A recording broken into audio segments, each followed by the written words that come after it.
and welcome to Ghosts and Goblins. This is a 2 run-through of the game. It's a pretty good game, I'd say. But there's a lot of shortcomings to it. So let's start out with the story. Our princess Prin has been kidnapped by Satan, and you, Sir Arthur, must save her. That's about as far as we get. Don't really know why she was kidnapped or anything, but hey, she was, so we gotta save her. And here's where we'll see a major mechanic of how I am playing this. So this is running off of the Nintendo Switch Online NES service. I'm using this version because it is free if you have already subscribed to the Nintendo Switch Online service, and it's just definitely worth it to give it a go. Plus, it's readily available, and it's one of the versions of the game that I would like to show off here. It was haphazardly done by 2 people, or 1 or 2 people, if I remember correctly, and it was basically done on the cheap for Capcom's home division. They wanted to make a game. They didn't think the home market would be that big, and kind of outsourced the game to the lowest bidder. So you get this. It's not the most well programmed, and as you'll see, we run across a lot of glitches. Not just graphical in nature either. You'll see some enemies like clip through me later on, and you'll see a lot of craziness. I had plans to do this like the Mega Man series, but there's not enough lore here to really tie it together with everything else, and there's not enough information on the enemies to really give some good, solid, hard facts. So this will still have the sparse commentary that I'm known for, but it'll be a little different. First up is the Unicorn, or Cyclops. That's about it. He's big, he guards a door. You gotta fight him. Yeah. That's about it. Another thing that this game is pretty well known for, one of its big quotes, well, Zelda has, take this, it's dangerous to go alone, and, you know, there's all sorts of other game quotes. This game has key for coming in. I've never understood what this means. Does it mean that we get a key because we can go in? Does it mean here's the key for the door? But that's not what that said. So just take it at face value. It's really confusing. And as we begin stage 2, we have the icy Pillars of Doom. I don't exactly know what this is meant to be, but hey, we're here now. There's man-eating plants and tiny little demons flying through. This game gets very difficult and incredibly unfair, as we see. And here's our first instance of the Yusaishi, a pinwheel, which is known best for Capcom, which is known for being all over Capcom games. They're just kind of a little logo that they like to spruce around all over the place. They get a lot of points, too.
You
So as we finish our climb up here to our penultimate boss, we end up seeing all sorts of new weapons, like the axe that we really don't want, and the shield, which we definitely do want.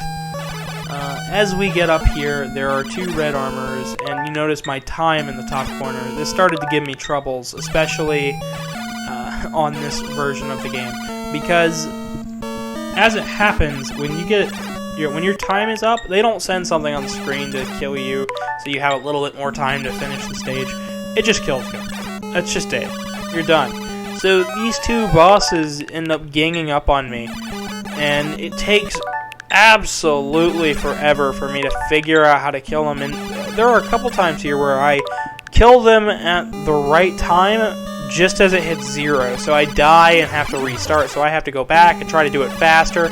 And sometimes it's just hard to hit them, and I can't angle upwards in this game because it's not the sequels. It's not as good. And since it's not as well programmed, eventually I just end up getting stuck in walls sometimes. It's just, all in all, a horrendous penultimate boss fight. But eventually, I do end up getting the key for coming in.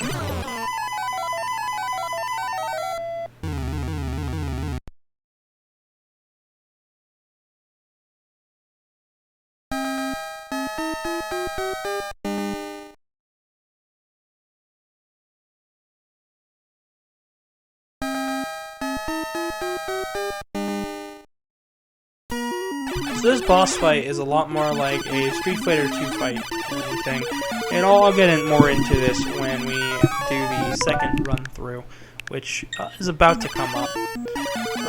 But there's a bit more to this. So since we got the key for coming into this place, things don't seem quite as real, right? The NES version never does feel quite as real as the arcade version. It's like it's fake, it's glitchy, it's weird, it's buggy.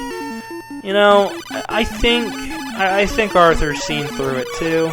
So let's just tell him what he wants to hear, right? This room is an illusion and is a trap devised by Satan. Go ahead dauntlessly and make rapid progress.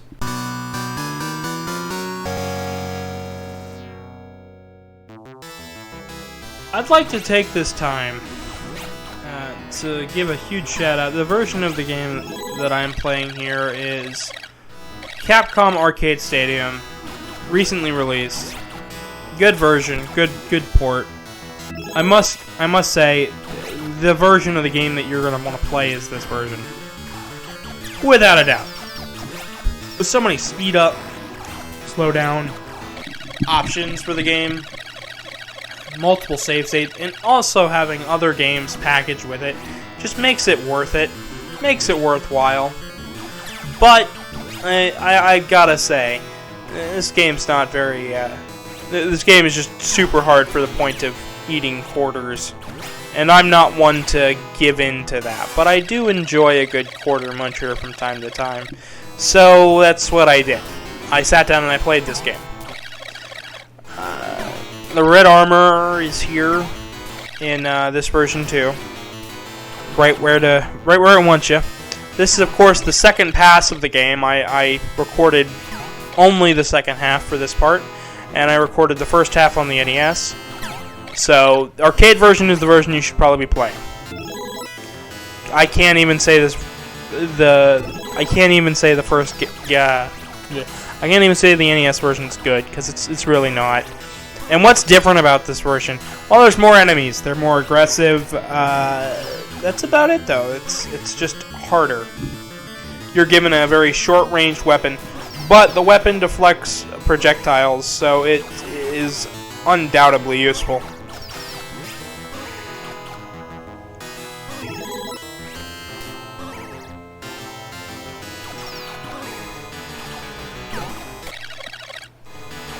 Also, the soundtrack sounds something like akin to Genesis soundtrack, so I think it's kind of neat. It sounds like an FM synth sort of deal.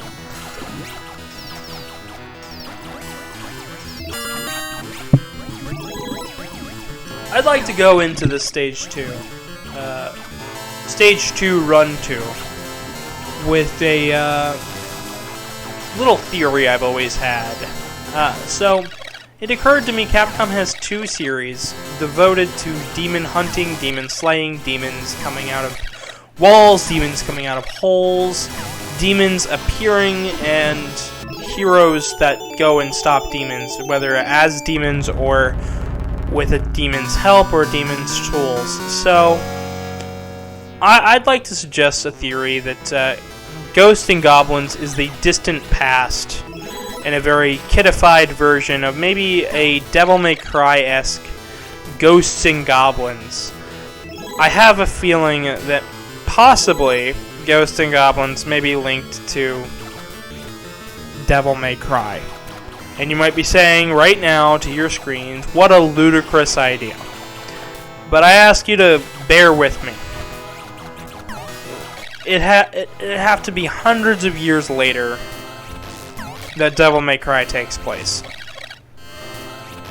Perhaps Arthur was a demon slayer within the Devil May Cry universe, unbeknownst to Dante and the rest of the world, and you know, the demon incidents seem to be just they just kind of happen in this world. And possibly it's true, possibly it isn't. It's just my idea. You know, we've got village towns. It seems to take place in London, and so in London, the UK, just sort of that Britishy style area, because you know it's Sir Arthur the Knight. You know, Galliad and everything. And then we've got Devil May Cry, which, for those who don't know, takes place in London, despite Dante having no real accent.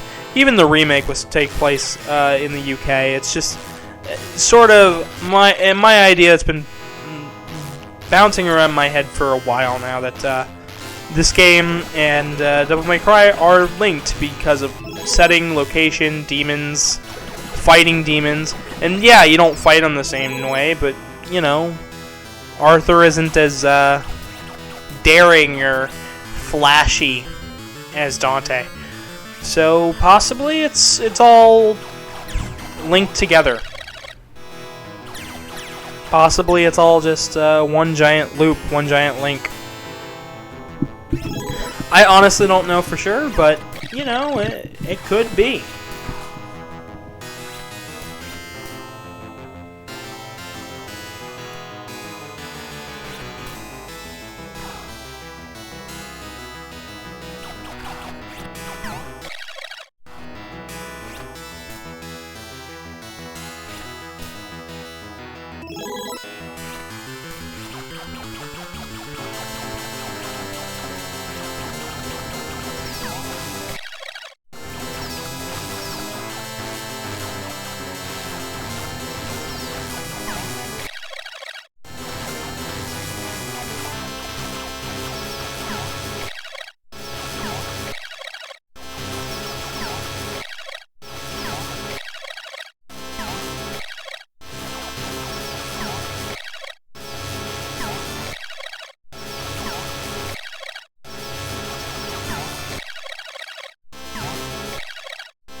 So as we're at the final battle, you can notice that I'm always facing right.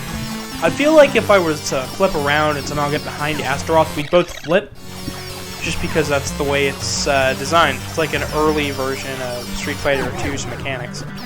Congratulations, the story is a happy end. It certainly is. We got the love of Princess Prin Prin, and properly saved her, this time, using a magic shield. Being the wise and courageous knight that you are, you feel strength welling in your body. I think that's supposed to be strength welling in your body. And that's all they wrote. This game is pretty good, and I would recommend you try this out through the Capcom Arcade Stadium. The only difference here with the ending there, where it says return to start for to challenge again, nothing's different after that second board. You basically just start back over on that harder difficulty to see if you can get more points than everybody else. I mean, that's okay. That's fine. That's neither here nor there. It's not really worth it to go back and do it again. But I'd like to thank you, everybody, for sticking around and watching. If you liked the video, feel free to put a like. And if you didn't like it, let me know what else I could do to, bring people around. I'd love to try new games. So